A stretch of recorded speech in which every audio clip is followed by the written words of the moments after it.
do I get back Ooh. into being interested in my partner, obviously with sex? Sure. Well, I would wonder, I want to know, you need to figure out why you fell out of that.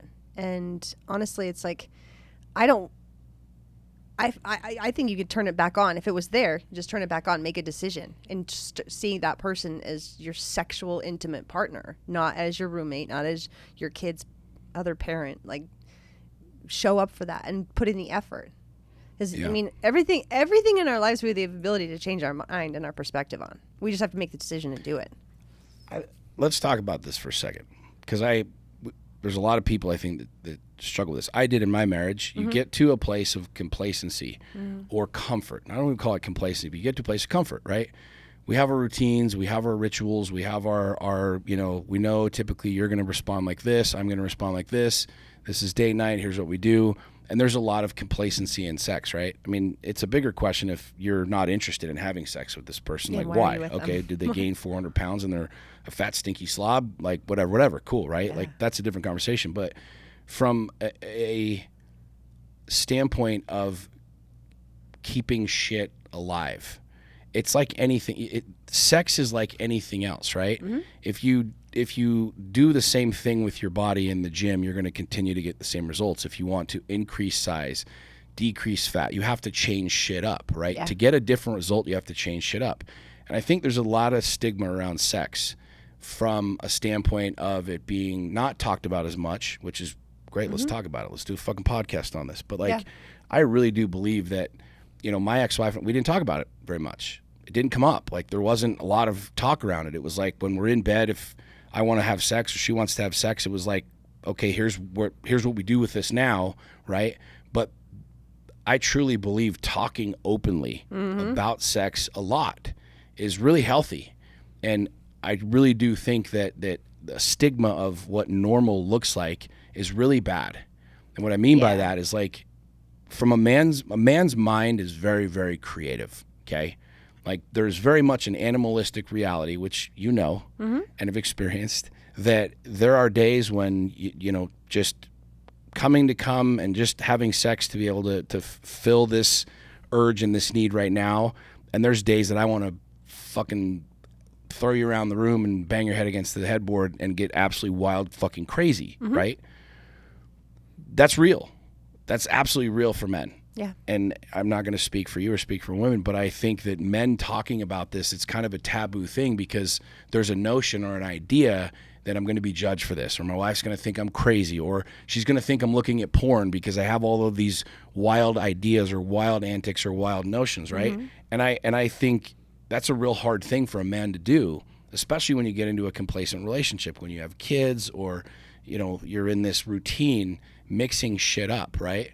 If the average dude who comes home with a vibrator and a fucking dildo and toys and butt plugs and whatever, I want you to answer this and speak to this. I mean, we obviously haven't been married for 40 years and can't speak to that, but I know from being married what went wrong and what didn't happen. Sure. And I think now you and I are the exact opposite. So speaking from both sides of this, I know that I would be afraid. I would be nervous to do that, or I would be nervous to even broach that subject because the thought process was, well, what's going on behind this? What's driving this? Are you looking at porn? Are you cheating on me? Is there something else driving this? And it's like, no, my mind is just fucking creative. And I overheard so-and-so talking about, or I listened to a podcast or saw in a magazine or whatever. And I think that people being able to have really open, raw conversations about sex and not having judgment around that is really fucking important. But I also believe, too, that it's hard to do around a lot of different topics, sex being one of them, just based off of our society, based off the fact that we don't talk about it a lot. Right. Culturally, societally, like back when I was a kid, we had sex ed class. And it was like one class where they had the condom and they roll it on the banana and they talked about the penis and the vagina and ejaculation and menstruation, and that was it. Like, you didn't have conversations around like what, going down on each other was. Like, you didn't have talks about anal sex or licking somebody's butthole or butt plugs or anything like that. We didn't talk about that shit. Real talk. I know. And so you kind of move into this marriage and this thing now where it's like, okay, here's what we're staying on these rails and we're just going to go down the track this way. And the truth is, like, it becomes a very uncomfortable thing. But I have found, not only with us, but with clients, that both partners typically want to talk about this. And it's kind of that dance of who's going to talk about it first. Yeah. Who wants to bring it up first, right? And I strongly, strongly, strongly encourage everybody listening to this to take a step back and realize, like, if you're in a place where you're like, oh, I'm not really driven anymore, or it's boring, or it's this, that, and the other, there's a high probability, like, if you're thinking that, your partner's probably thinking that.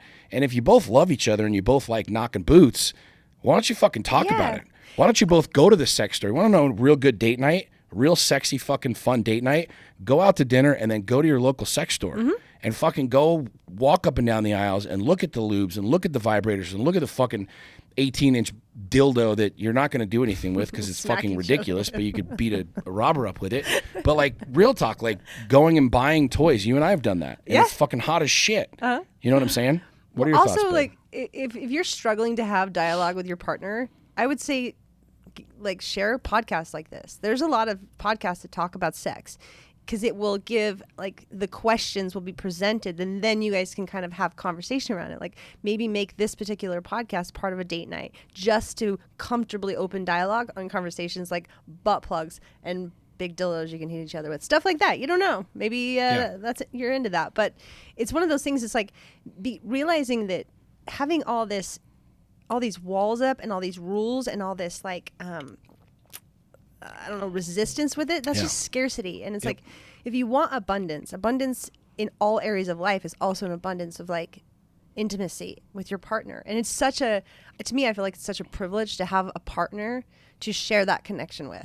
Like, I don't want to have that with the world, right? I want to have that with my husband. And that's really a fun, adventurous place of exploration where we can continue to rediscover and grow and have these conversations. So almost even adjusting your mindset of realizing that, like, this is the ultimate playground. Right. Make it fun. Well, and I think, too, set it up. Like, ladies, if you're listening to this and you struggle with it, fellas, if you're listening to this and you're struggling with it, literally set it up so that you both are almost in anticipation of this, right?